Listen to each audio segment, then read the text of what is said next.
First of all, do you think this was the best week of the season? I mean, given the knockouts you had? It was damn good. It's hard for me to sit up here and say what was the best. Tonight was a damn good night. And not just for the fights, but fun talent to look forward to. And I wanted to ask you, you seemed a little uncertain on Vec. I'm not sure how to say his name, the last guy that won. Yeah. You seemed uncertain on him. You mentioned that Alex convinced you. What did Alex... That's why I'm so late. I've been back there talking to Alex this whole time. What did he say? He said, obviously, a little more clinching than you would expect. You would expect the other guy to clinch with him, not him clinching. But he said, this is what I think.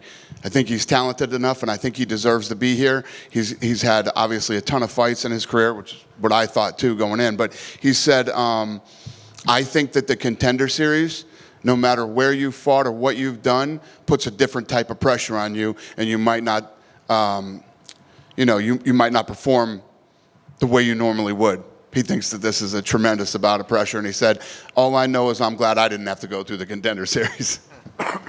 And I thought that Dulutov was amazing tonight. I mean, he came out, and it wasn't 10 seconds into the fight, and he lands a giant left hook. Yep. And sometimes you see guys when they have their opponent in trouble early, and they don't finish him right there, then they kind of just coast the rest of the way. But he never stopped, and that was very impressive. He showed up to finish. I mean, that guy wasn't leaving here without a finish. He is very fun to watch.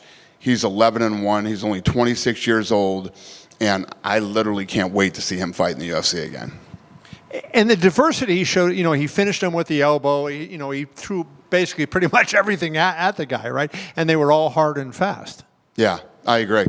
I mean that guy's an absolute savage. He's got what's he got here? 12 fights and 9 first-round finishes. So, yeah, it's going to be interesting to see when he gets into some deeper water with a guy that can mix it up with him, but I'll tell you, he's going to be fun right out the gate. And then you seem to be really impressed tonight with Cody Steele. Was he worth the wait in your opinion? Yeah. So I was impressed with both guys, actually. The fact that Blair took this fight, he just won a fight very impressively a couple weeks ago in London, comes back to San Diego, gets back in the gym, and then shows up for this fight. And when you think about a kid like Cody, who literally... The other kid, the Brazilian kid that came to fight him last time, pulls out of the fight twice the night of the fight and then decides he's not built for this isn't for him. It has to do something to Cody mentally, almost like this. It's got to feel damn good. I can't imagine, but 100%. And gives you another level of confidence. Then you come in tonight and you start trading with a guy that's trying to take your head off.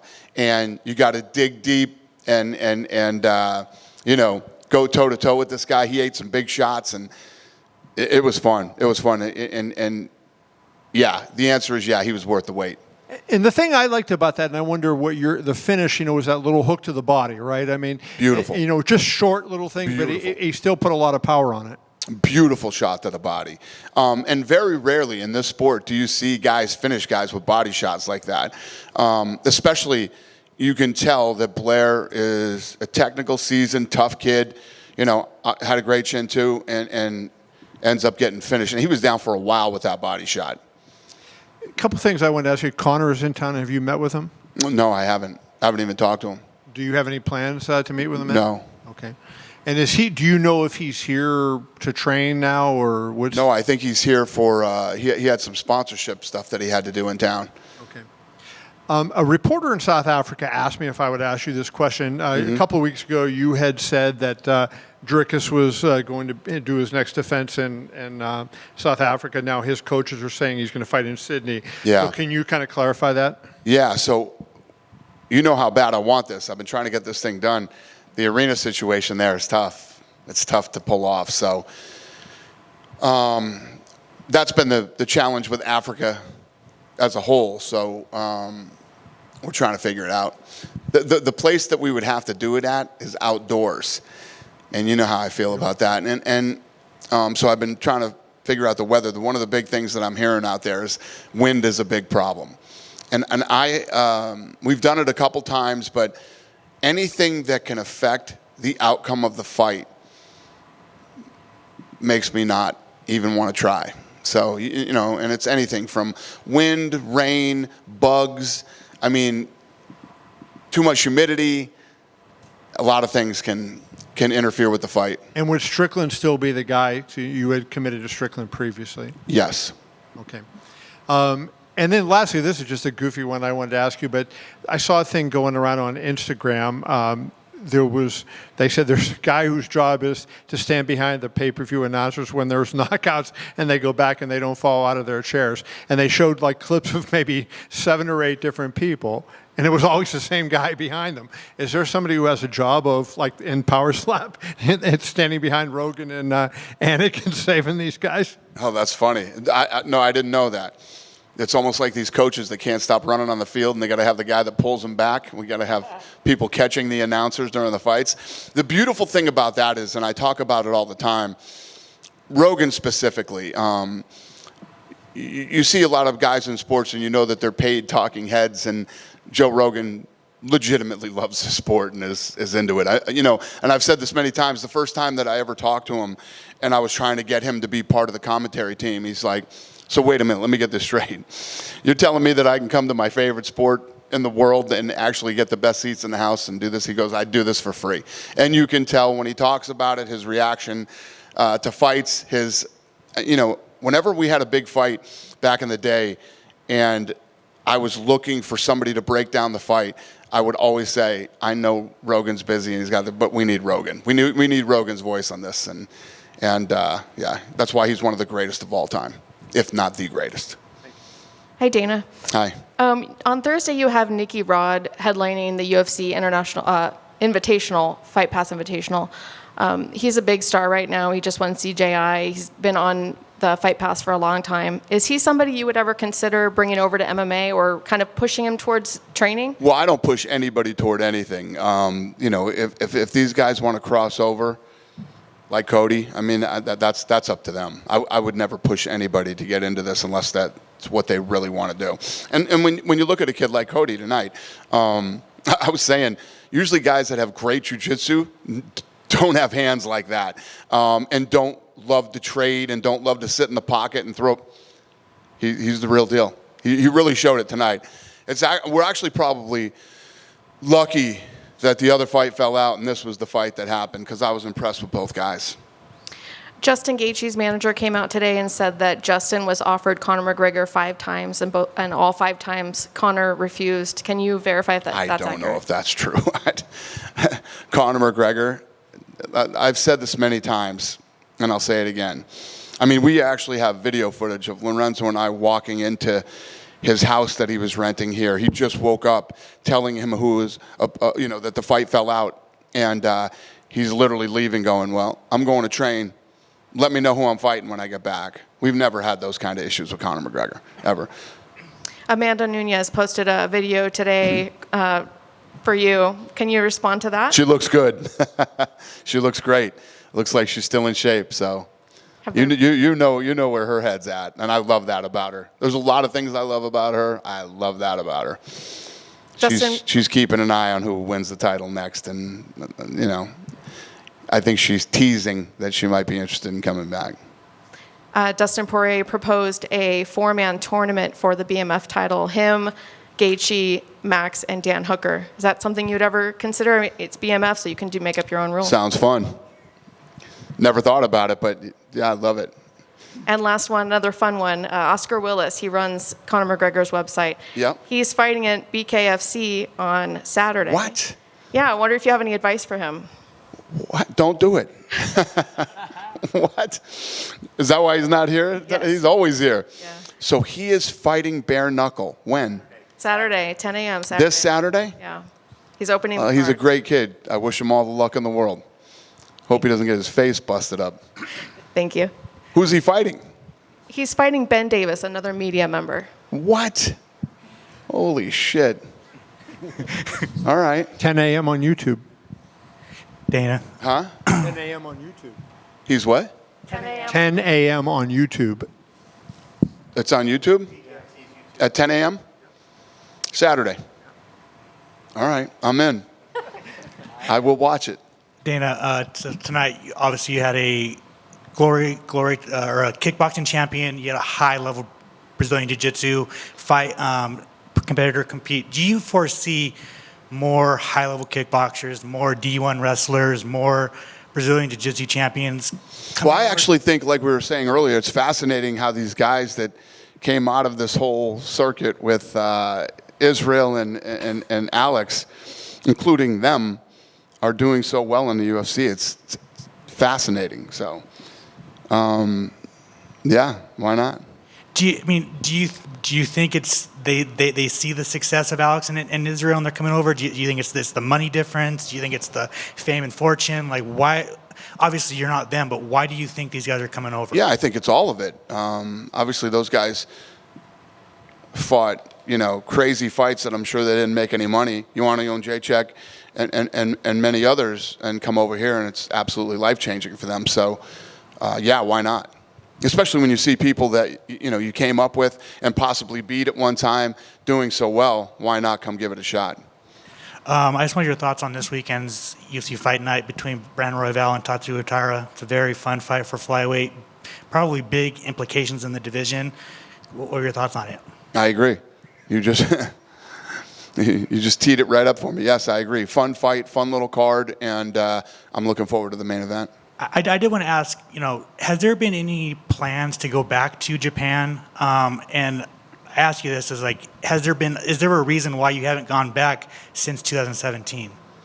Yeah, Japan is a tough place to navigate when you in business in general, But yeah, I mean, every place that why am I talking about Africa right now? We end up with a Japanese star. Yeah, I could see us going back to Japan, but you have to have some stars. I mean, we went to Korea with the Zombie, and you gotta have the stars. And I think you have one in Kai Asakura, who just got signed to the UFC. We're gonna find out. Yeah, so I mean, I guess is it just kind of a waiting to see what happens? And yeah, I mean, I'm always looking for great talent from all over the world, and as soon as I look at Topuria, trying to get to Spain, Mexico, and all the things we've done there. Australia, we're talking tonight, two very technical Australians in the first fight of the night. And I was thinking about, tonight I was telling these guys, I remember when all we had was Elvis Sinisic.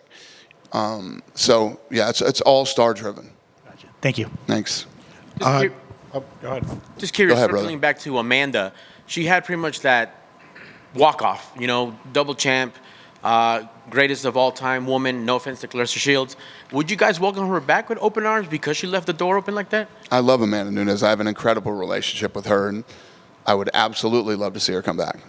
Yes, sir. And you mentioned, Ilya, how's everything trending in a couple of weeks? We got that big fight with Topuria and Holloway, across the world. How's that trending? How's that lighting up?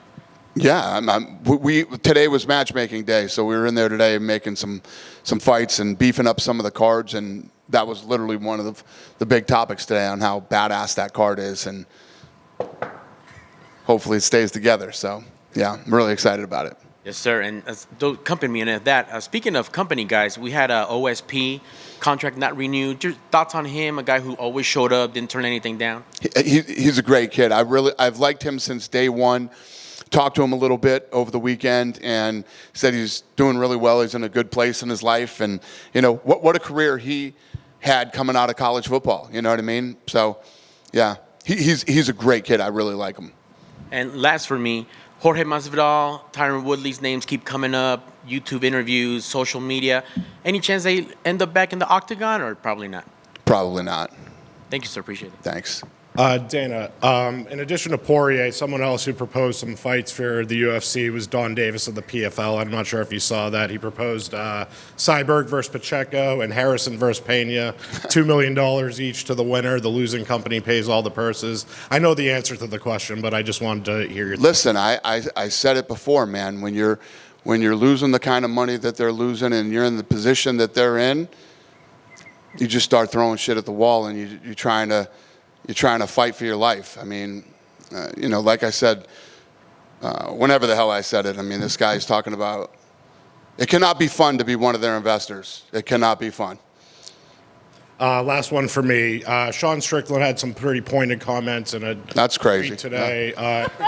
I can't even imagine. Kind of slam it. I'm not sure. To be honest with you, I don't even want to hear it. Okay. I don't even want to hear it. It's just, I mean, is it even shocking anymore? Whatever he said. Okay.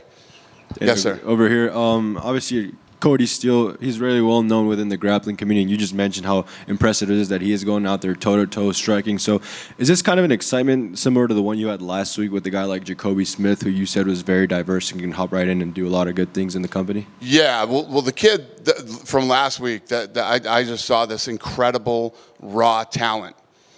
This kid's just a dog. He's a dog, man. He's got a great chin. Like I said, for a guy who's as good at jiu-jitsu as he is, hands are unbelievable. And also, a lot of those jiu-jitsu guys don't like to get hit. This kid doesn't care. He walks you down, stands right in front of you, will trade toe-to-toe with you. He is a dog.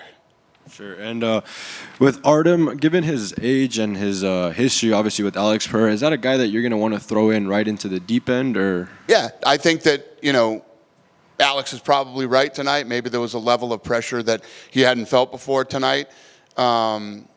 It's funny because when you think about all these other organizations that you fight in, it's never the same as when you come into the UFC. When you walk into you can be the first prelim of the night.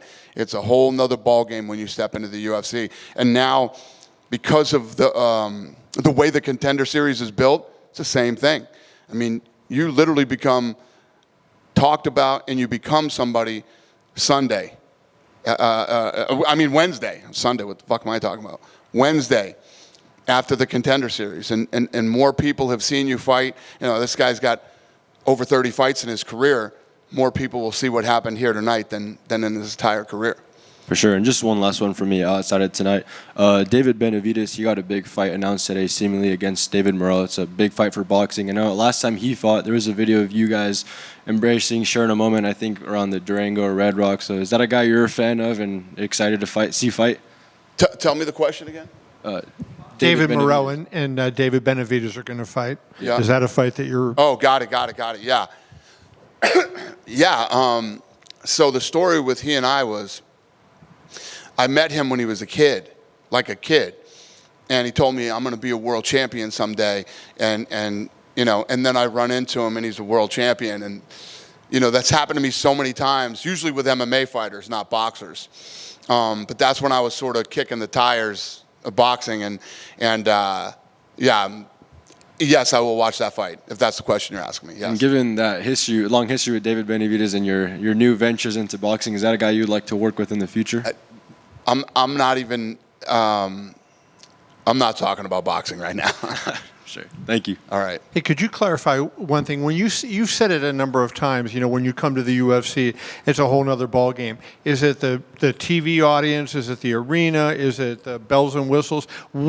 How do you quantify what makes it different? Yes. The answer is yes. I think it's all of that. When you come to the big league, you talk to any of these fighters, right, that fought. I don't care where they fought.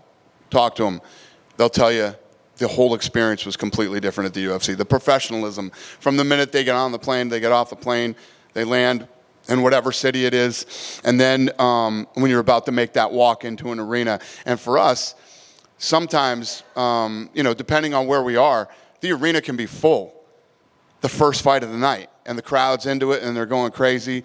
These guys that fight on the bottom of the prelims probably have more people sitting in the stands than their biggest fight they had for any other organization, even on the prelims. And there's a different level of, once you get to the UFC, you've made it.